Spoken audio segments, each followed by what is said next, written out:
àyàbọ̀ Nàìjíríà tẹ̀lé àǹfààní àti máa gbọ́ àwọ̀ káàkiri àgbáńlá ayé kábíyèsí Elédùmarè múnimúni tẹ́nìkan ka ọ̀nà eré múnlá yí paripari tẹ́nìkan ka ọ̀nà eré pa ìdájọ́ òdodo èmi tó ti wáyé ní ìpínlẹ̀ Ògùn kábíyèsí Elédùmarè gbogbo oníṣẹ́ ibi ẹ jáwọ́ gbogbo ẹni bá gbéṣẹ́ ibi lọ́wọ́ ẹyẹṣẹ́ ibi ṣe ẹ bá rántí Elédùmarè ẹ bá rántí àtúbọ̀tán bẹ́ẹ̀ bá rántí Elédùà tẹ́ ìrántí àtúbọ̀tán ẹ máa rántí pé òfin ń bẹ ìjọba ń bẹ tẹ́ ẹ bá gbàgbé ọmọ Nàìjíríà tẹ́lẹ̀ àǹfààní láti máa gbọ́ àwòrán káàkiri àgbáńlá ayé ní ọjọ́ 28 oṣù kínní ọdún 2022 January 28 ọdún 2022 ìṣẹ̀lẹ̀ ńlá kan ṣẹlẹ̀ ní àdúgbò kan tí wọ́n ń pè ní Kúgbà mọ́ Òkè Àrẹ́gbà nílùú Abẹ́òkúta obìnrin kan tó kọ rẹ̀ ń jẹ́ Sọ̀fíátù Pẹ̀lúmi Ọ̀kẹ́ Owó tí àwọn aṣekúpani kan àwọn ọ̀rẹ́ rẹ̀ ẹ mú ọmọkùnrin yìí a ṣàfihàn rẹ̀ nígbà náà ẹ̀jẹ̀ ń gbéyùn wá bí ẹjọ́ òun wà ń bí. àwọn ìkejì àwọn tó kù rẹ̀ àwọn ilẹ̀ ń wò yìí. ọmọbìnrin tí wọ́n dẹ́bi rẹ̀ légbodò tó pa fọ̀ náà fọ́ṣu ọ̀nà rèé kábíyèsí Elédùà ó kọ rẹ̀ a máa jẹ́ Sọ̀fíátù Pẹ̀lúmi Ọ̀kẹ́ Owó ọmọ 16 years kí ló ṣẹlẹ̀ láàrin wọn. ìta máa ń wí fún yín nù wípé ẹ kìlọ̀ fún àwọn ọmọ yín kí wọ́n yé tàsé àgẹ̀rẹ̀ torí pé burúkú bẹ́lẹ̀ ìta wà yìí kà ń bẹ nínú àwa èèyàn. kí ló ṣẹlẹ̀ ńjọ́ náà ìta gbọ́ ni wípé ọmọkùnrin kan ń bẹ tó kọ rẹ̀ jẹ́ Mustakim Balógun ọmọ ìlú Abẹ́òkúta ìkejì tó kọ rẹ̀ jẹ́ Soliudeen májẹ̀kódùnmí ọmọ 18 years ni májẹ̀kódùnmí Soliudeen Mustakim Balógun èyí ọmọ 20 years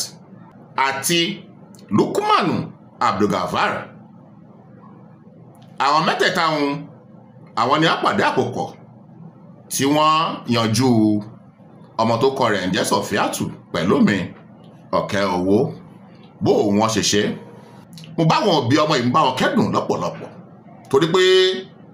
ìbànújẹ́ tó tóbi láyé bí kí mọ̀jẹ̀sí ń tojú òbí lọ́rùn alákejì kò sí. gẹ́gẹ́ bí n tá a gbọ́ sí ń bẹ̀ wọ́n ní Mustakim Balógun ọmọ 20 years yìí ẹ̀yìn eléyìí ní a pé ó kọ́kọ́ ń fẹ́ Sọ̀fíátù Pẹ̀lúmi Ọ̀kẹ́ Owó. wọ́n ń béèrè àníyàbọ̀ bóyá rúgúdù kan ṣe láàrin wọn ni àbí kankan ṣe láàrin wọn tọ̀ èmi ò sí ń bẹ̀ gẹ́gẹ́ bí n tá a gbọ́ ní a pé Mustakim Balógun ó ṣíwọ́ ọmọ yìí fún ọ̀rẹ́ rẹ̀ tó kọ rẹ̀ ń jẹ́ Soliudeen májẹ̀kódùnmí wípé ọmọ òun kò fẹ́ mọ́ bó bá nífẹ̀ẹ́ rẹ̀ wọn bá ṣe ń ṣó mọ́ ọ̀fẹ́ ẹ dákun ẹ dábọ̀ ẹ̀yà ọmọ Nàìjíríà tẹ̀lé àǹfààní àti máa gbọ́ káàkiri àgbàlá ayé. ọmọ tó bá mọ báàbù ara rẹ̀ náà tó bá mọ tí ń ṣe kí ló ń ṣe láàrin àwọn ọ̀rẹ́ méjì tó ń fẹ́ lè rí lẹ̀ tó ń fẹ́ lè tó ń ṣe gbàṣàwò kẹlẹ́dùn àkódàkùn kó dábọ̀ kó forí àṣìṣe kó forí rẹ̀ jẹ ọmọ yìí kó tẹ̀ sáfẹ́fẹ́ rere. ọjọ́ burúkú ẹ̀sùn gbomi mu tíṣẹ̀lẹ̀ yóò ṣẹ̀ ní á pé Mustakim ló pe ọmọ yìí Sọ̀fíátù Pẹ̀lúmi Ọ̀kẹ́ Owó wípé òun fẹ́ rí ọ lókè Àrẹ́gbà ládùúgbò kan náà ń pè ní Kúgbà mọ́ Òkè Àrẹ́gbà nílùú Abẹ́òkúta ó débẹ̀ àṣẹ àti Mustakim Balógun àti Soliudeen wọ́n ti pàdé àpòpọ̀ pé àwọn yanjú ọmọ yìí àwọn ó pa á wọ́n sì fi ṣètùtù ọ̀la. kátó wí kátó fọ̀ kátó wí ọmọ òun débẹ̀ wọ́n rè wọlé Mustakim gẹ́gẹ́ bí n tá a gbọ́ olùkọ́kọ́ bẹ̀rẹ̀ sí ní ṣe yùkẹ́yùkẹ́ pẹ̀lú ọmọ tó kọ rẹ̀ ń jẹ́ Sọ̀fíátù yìí. ibi ó ti ń ṣe yùkẹ́yùkẹ́ ni Soliudeen májẹ̀kódùnmí náà lòun náà wọnú ilé bó ti wọlé òun kàn lé ọmọ òun mú lẹ́sẹ̀ ni. ngbà wọn ti sígínà ti ra wọn pé tọ̀ bí n bá ti ṣetán pẹ̀lú rẹ̀ tí n bá ti bá aláàlọ́ṣepọ̀ tán ní kó wọlé o tọ̀ bóyá ọjọ́ náà lọ́hùn bóyá Soliudeen náà bá ọmọ ìlájọṣepọ̀ tọ̀ èmi ò mà ojú mi ò tó bẹ̀ wọn ò ní wí tí ojú mi ò bá tó ṣùgbọ́n tá a gbọ́ tá a fìdí rẹ̀ múlẹ̀ ní wípé Mustakim lẹ́yìn tó ń gbá wọn ìṣèjùkẹ́yùkẹ́ tán ni Sọlíùdín ló náà wọlé láàrin ara wọn wọ́n ga ọmọ ìlọ́rùn mọ́lẹ̀ lẹ́sẹ̀kẹsẹ̀ wọ́n yí ọrùn rẹ̀ sódì kábíyèsí Elédùmarè. ọmọ yìí bó ti ń kú bó ti ń gbẹ̀mí rẹ̀ ni wọ́n mú àdá àti ọ̀bẹ àáké tí wọ́n ti tọ́jú rẹ̀ sínú yàrá tí Sọ̀fíátù ò mọ̀. ayé burú ìkà ń bẹ nínú àwa èèyàn. wọ́n dúnbù Sọ̀fíátù wọ́n dúnbù rẹ̀ wọ́n yọ orí rẹ̀ ibì kápá kan bí tán Sọ̀fíátù tẹ́ ń wò yìí wọ́n fa ibi tán rẹ̀ láti fi jó oògùn ẹ̀mí. wọ́n gbé orí ọmọ yìí àti ẹ̀yà ara tí wọ́n yọ wọ́n kò sínú àpò kan. gbogbo kùkù tí ara ọmọ yìí tó kù wọ́n dì sínú àpò. wọ́n lọ sọ̀yún nù sórí àtàn lọ́gọ̀ọ̀jọ́ òru. gbogbo ara ọmọ tí wọ́n yọ àtòrí àti kìnìkan tí wọ́n yọ wọ́n gbé òde ilé àwọn Lókúmánù Abdulgafari. ẹnìkan wá ń bẹ láàrin wọn torí kó yọ Wàrísì Ọládẹ̀yìndé torí pé àwọn mẹ́rin ni wọ́n bá wà nínú ìṣẹ̀lẹ̀ yìí ṣùgbọ́n òfin fìdí ẹ̀ múlẹ̀ wípé Wàrísì Ọládẹ̀yìndé kò sí ẹ̀rí àrídájú pé ó pẹ̀lú bí wọ́n ti gbé orí ọmọ yìí sínú ìkòkò tí wọ́n bẹ̀rẹ̀ sí ní jó orí rẹ̀ torí òru tí wọ́n pa ọmọ yìí náà ni wọ́n bẹ̀rẹ̀ sí ṣááyan rẹ̀ tí wọ́n kó sínú ìkòkò tí wọ́n fi mọ́ ń jó ògùn àtàwọn nǹkan èròjà míì tó kù tí wọ́n bẹ̀rẹ̀ sí ní jó. ṣùgbọ́n Wàrísì jọ ń pé wọ́n jiyùn lójú oorun ilé ibi tí wọ́n gbé orí ọmọ yìí lọ láti lọ ṣe kò kárí kó o mọ̀ dàbí pé nǹkan báyìí ni wọ́n gbé wá àbí nǹkan báyìí ni wọ́n ń ṣe. èyí ló fífi wò pé ẹ̀rí àrídájú kò sí wípé ọmọ yìí tó jẹ́ Wàrísì Ọládẹ̀yìndé pé ó mọ̀ ń pa gbogbo tí àwọn ọmọ yìí tí wọ́n kóra wọn síhùn. ọjọ́ 22 oṣù kẹta ọdún 2023 yàn náà March 22 ni wọ́n fi Wàrísì sílẹ̀ pé kóhùn mọ́ ọ lọ jọ pé gbogbo àwọn advice àwọn DPP àbí ó ti jáde wọ́n ní pé kóhùn mọ́ ọ lọ òun mọ̀ ń pa. ṣùgbọ́n kókó bẹ̀ ìtafẹ́ fàyọ̀ ń bẹ̀ lónìí ni pé ẹ bá kìlọ̀ fáwọn ọmọ yín ẹ wà lójúfò ẹ mọ̀ ṣọ́ra nígbà gbogbo. ìwé mímọ́ Bíbélì àti Kùránì ó ń kìlọ̀ fún wa pé ká mọ̀ ṣọ́ra wa ká ní ìtẹ́lọ́rùn ká mọ̀ ṣe tútọ̀ àti tó yẹ. kódà Bíbélì ó pé burúkú tó ń bẹ nínú ọjọ́ ó tó fún ọjọ́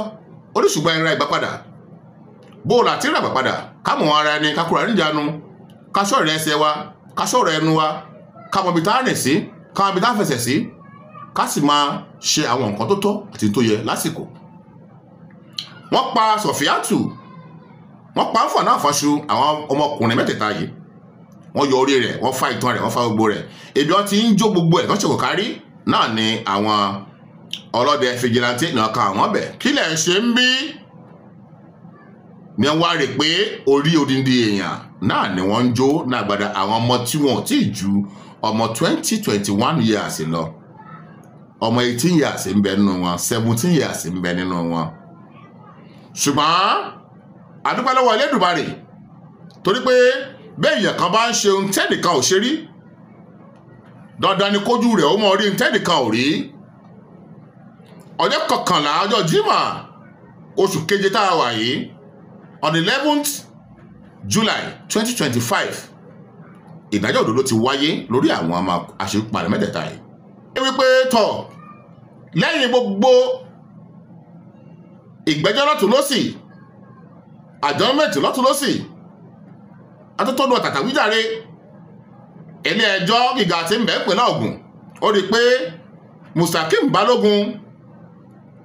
Sọlíùdín Májẹ̀kọ́dùnmí àti Lukman Abdulgafari wọ́n jẹ̀bi ìpààyàn wọ́n jẹ̀bi pẹ̀lú wọ́n ti mú Sọ̀fíátù Pẹ̀lúmi ọ̀kẹ́ owó tí wọ́n fi dáwọn òbí ẹ̀ lágara. ilé ẹjọ́ wá pé nítorí pé Musakim Balógun yìí àti Sọlíùdín ni wọ́n wà nínú yàrá ibi tí wọ́n ti pa ọmọ yìí tí wọ́n dúnbú rẹ̀ tí wọ́n yọ orí rẹ̀ tí wọ́n yọ gbogbo ara rẹ̀ wọ́n ní kí wọ́n lọ sowọ́ sókè kí wọ́n so ọ̀rọ̀ kí wọ́n máa mì lóńjó lóńjó lóńjó lóńjó lókè kí ó yẹ nǹkan mọ́ wọn lábẹ́ ẹsẹ̀ tí ẹ̀mí ó fi bọ́ lára wọn. Ṣùgbọ́n ìwọ Lukman Abdulgafar, nítorí pé àwọn méjèèjì wọ́n parí ní èèyàn, wọ́n gbé orí rẹ̀ wá fún ọ nílé ọ̀dọ̀ ti yín, gbogbo ẹ̀ Kúgbà Òkè Àrẹ́gbà gbogbo ẹ̀ láàrin Lábẹ́òkúta ń bí ẹ̀yìn tẹ́ bá mọ̀ ló Abẹ́òkúta dáadáa. Torí pé wọn náà gbà á, ó dáná, ó gbé kòkò jáde, ó sì rí pé orí èèyàn ni, àjọ ọmọ yín ni, ẹjọ́ conspire láti dẹ́mi ọmọ ìlégbodò ọmọ 16 years. Ilé-ẹjọ́ gíga tí ń bẹ nílùú Abẹ́òkúta ó pé kí Lukman Abdulgafar kó mọ lọ sí ẹ̀wọ̀n gbére. Àwọn mẹ́tẹ̀ẹ̀ta ẹ wo bí wọ́n bá ayé ara wọn dé. Asúréwówó ojú ogun ní lọ, aṣe warawara wọ́là, ebi ìjà ní rè. Ẹ mọ́ ṣọ́ra, ẹ mọ́ kìlọ̀ fáwọn ọmọ yín kí ọmọ yẹra fún àwọn nǹkan kò tọ́ láwùjọ, torí pé bógun bá lọ ọgbọ̀n ń bọ̀. Ẹ wà lójúfò, ẹ mọ́ ṣọ́ra ńgbà gbogbo. Elédùà ò ní fi wá lé ayé lọ́wọ́, Elédùà ò ní fàwọn ọmọ wa lé ayé lọ́wọ́. Láṣẹ Ọba mi Èdùmàrè, ìgbà ilé wa ò ní dín, àwo ilé wa ò ní dín, yóò mọ̀ ọ́ lé ni.